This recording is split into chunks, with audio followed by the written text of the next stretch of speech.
She stood in the doorway like she owned the air between us. Disheveled hair, the same perfume she wore the night she left, and a smile that didn't belong to guilt. "Be grateful I even came home," she said, tossing her bag onto the couch. "I enjoyed my stay with my lover. My hands didn't shake, not anymore." I looked at her, then handed her the yellow envelope. "Thanks," I said quietly. "But you don't live here anymore." Her smirk faltered. And for the first time in 6 days, silence felt like justice. We'd been married for 8 years. She was the one who made me believe peace was permanent, that the chaos of my younger life had finally found its stillness in her arms. We built everything together: the house, the business, the life. I thought love meant trust. She thought it meant leverage. It began with late nights, whispers on the phone, a perfume I didn't recognize when she hugged me goodbye. But I wasn't the kind of man who asked twice. I watched. The morning she vanished, she left her car at the airport. No goodbye note, no call, just a message through her sister. She needs space. 6 days of silence.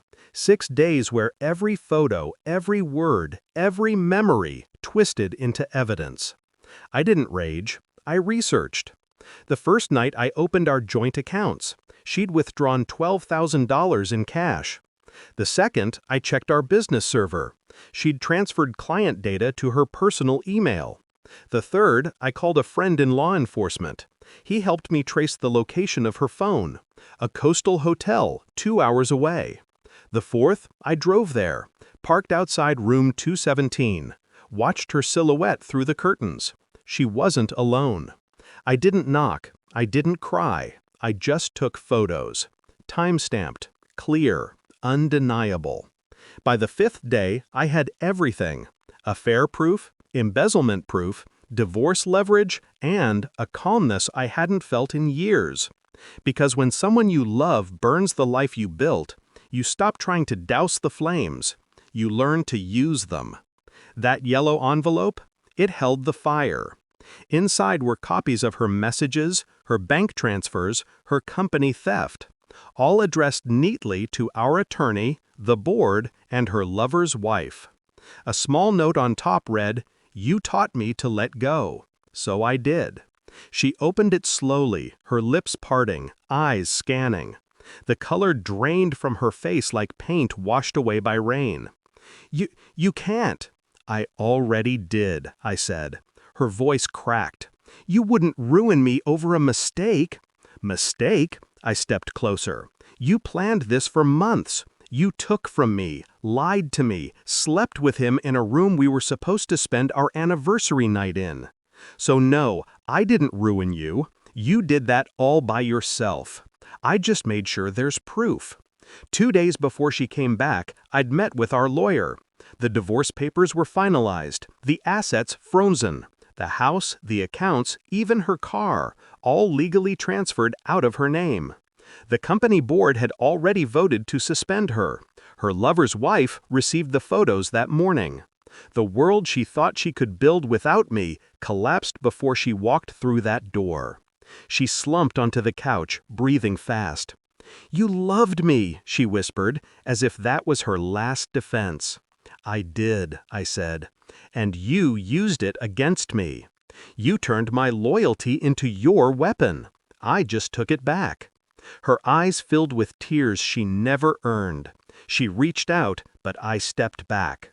"You can leave the keys," I said. Her hand trembled as she pulled them from her purse. They clinked softly on the table, a small, perfect sound of closure. I watched her walk out. No drama, no shouting, just the echo of heels fading down the hall. That was the real ending, not in fire, but in silence.